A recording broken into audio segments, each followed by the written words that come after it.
হঠাৎই মনে হইতেছিল কিছু খাওয়ানোর লেগে, কিন্তু কিতা খামু এটাই বুঝতে পারতেছিলাম না। তারপর কিন্তু মনে হয়েছে যে ঘরের মধ্যে কাবলি মটরটি আছে, তো আমি কিন্তু এটি ভিজে যাওয়ার পরে আমি এটি সিদ্ধ করে লাইছি। আর আমি কিন্তু রান্নাটা কিন্তু এই প্রথমবার করতেছি, আমি কিন্তু কাবলি মটর কোনো দিনও রান্না করছি। চলো আজকে তোমরা লোক আমি আমার রান্নাটা শেয়ার করি। তো প্রথম কিন্তু দিকে আস্তা গরম মশলাও দিয়ে দিছি আর পেঁয়াজ দিয়ে দিছি। আজকে আমি ভাবছি যে কাবলির তরকারিটার মধ্যে আমি কয়েক টুকরা মাংস দিব, মানে আমার মাংস দিয়ে খাওয়ানোর ইচ্ছা করতেছিল, তাহলে কিন্তু আমি কয়েক টুকরা মাংস এই তরকারিটার মধ্যে দিই। মশলার মধ্যে কিন্তু আসিল আদা, জিরা, ধনিয়া, রসুন, ইরা দিয়ে কিন্তু আমি মশলাটার ভাইজা তারপরে কিন্তু কাবলিটিরও আমি দিয়ে দিছি। তারপরে এটার লগে মাংসটারও দিয়ে দিছি, ভালো করে কিন্তু আমি কষে এলাম। লগে আলুও আসিল, পরে কিন্তু আমি আলু দিয়েও দিয়ে দিচ্ছি। এরপরে কিন্তু দিয়ে সেটা ভালো করে কষে এসে মানে জল দিয়ে এসে গরম মশলা দিয়ে আমি তরকারিটা নামাই এলাম। তরকারিটা তো ভালোই হয়েছে, তো ঠিকঠাক ভাবে রান্না করতে পারছি না। তোমরা কিন্তু আমার কমেন্ট করে জানাই আমার রান্নার প্রসেসিংটা ঠিক আছে না। আর লগে কিন্তু খাওয়ানোর লেগে কিন্তু বানাইছিলাম লুচি, মানে রাত্রেবেলা খামো লুচি আর কাবলি মটরের তরকারি।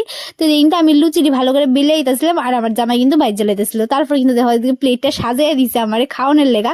আমি তো সেই স্বাদ করে খাইতেছিলাম, আমার থেকে তো খুব ভালো লাগছে প্রথমবার রান্নার তরকারিটা আমার।